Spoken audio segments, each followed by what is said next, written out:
A day in my life as a content creator at the age of 22. For today's vlog nga ay maaga nga kaming nagising. Alas 5 pa nga lang ito ng umaga. Maaga nga kami dahil nga Sunday nga ngayon at maaga nga rin ang pasok ni asawa sa trabaho. Every Sunday kasi talaga ay maaga nga talaga silang pumapasok. At dito nga ay nagkape nga lang kami. At dito na nga ay paalis na nga si Josawa kaya nandito na nga ulit kami ni baby sa may kubo. Sa mga oras na nga na ito ay kakatapos ko nga lang painumin si baby Sia ng silin at ng kanyang si Tirisin. Dahil nga kasi pabago-bago nga yung weather dito sa Isabela, meron nga kasi yung time na maaraw talaga, meron din yung time na palaging umuulan.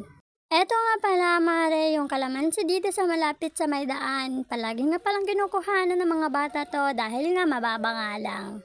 Dito naman nga mga mare ay hihingi nga ako ng malunggay pero ang sabi tanggalin ko na nga lang daw para nga daw magsaringit nga din daw at magpanibago.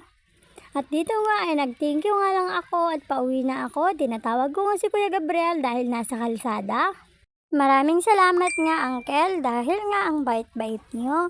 Mapagbigay nga talaga kayong tao. Ito nga mare ay hihimay-himayin ko nga lang ito pagkatapos ko matanggal dito. Dahil nga ihahalo ko nga ito mamaya sa sardinas. Dahil nga simpleng ulam nga lang mare ay sapat na. Lalong-lalo na tayong mga Ilocano talaga ay hindi naman tayo papili sa ulam. Makontento na nga lang tayo mga mare kung ano mang ulam ang nakahain. Kung wala naman tayong maiaambag ay manahimik na nga lang tayo. Buti nga tayo mga mare ay nakakakain nga tayo ng 3 beses sa isang araw. Meron pa nga pamilyang mas mahirap nga kesa sa atin. Dahil nga sila ay hindi nga sila nakakakain ng 3 beses. Minsan nga talaga ay walang-wala at minsan nga rin lang ay minsan nga lang. Matuto rin tayong magpasalamat kay Lord kasi ginigising niya tayo sa araw-araw.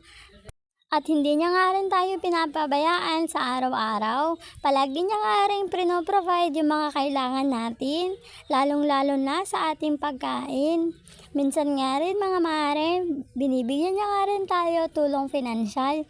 Gumagamit nga lang siya ng ibang tao para matugunan ito. Kaya nga mga mare, mas lalo pa nga nating sibagan at i-motivate nga natin yung sarili natin na gagawin nga natin to hindi lang para sa sarili natin. Dahil nga mga mare, mas makakatulong pa nga tayo sa iba kung mararating nga natin yung mga gusto natin sa buhay.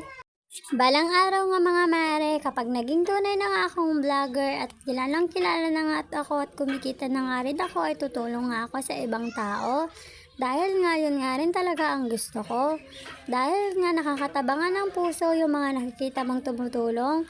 Kaya ako nga rin mga mare, kung papalarin nga tayo dito ay gusto ko nga rin tumulong sa iba.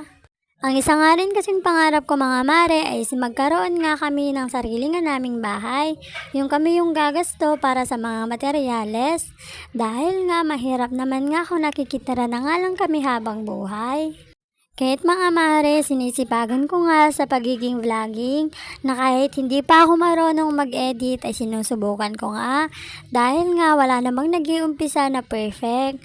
Kaya nga't mga mare, suportahan nyo pa nga po ako.